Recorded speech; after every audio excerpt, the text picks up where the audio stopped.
Seorang pemuda Dio duduk di depan cermin, menatap pantulan dirinya dengan ekspresi lelah. Aku mulai merasa ada yang aneh dengan cermin di kamarku. Awalnya, kupikir hanya perasaan. Tapi semakin lama, semakin jelas. Dio merapikan rambutnya di depan cermin. Namun, pantulan dirinya bergerak sedikit lebih lambat dari seharusnya. Pantulanku terasa sedikit terlambat. Gerakannya seperti bukan aku. Aku mengedip, dan pantulanku mengedip sesaat setelahnya. Dio mulai cemas, mendekat ke cermin, menggerakkan tangan, dan melihat pantulannya tetap diam selama sepersekian detik sebelum mengikuti. Aku mencoba meyakinkan diri kalau ini hanya ilusi, tapi semakin aku perhatikan, semakin jelas bahwa ada yang salah. Dio terbangun di malam hari, lampu kamar mati, hanya ada cahaya remang dari luar. Ia melihat ke cermin dan bayangannya masih berdiri di sana, menatapnya. Aku terbangun tengah malam,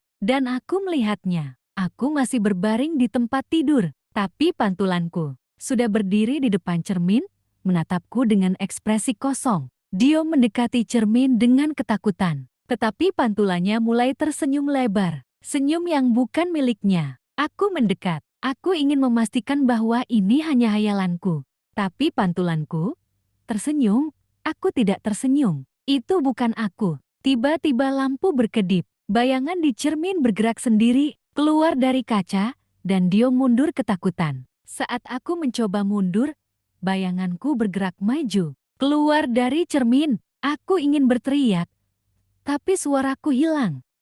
Layar hitam. Hanya terdengar suara napas Dio yang terengah-engah. Lalu, suara tawa pelan yang bukan miliknya. Aku tak ingat apa yang terjadi setelah itu. Tapi pagi ini, aku merasa berbeda. Seperti bukan aku yang melihat ke dalam cermin, tapi cermin yang melihat ke dalam diriku.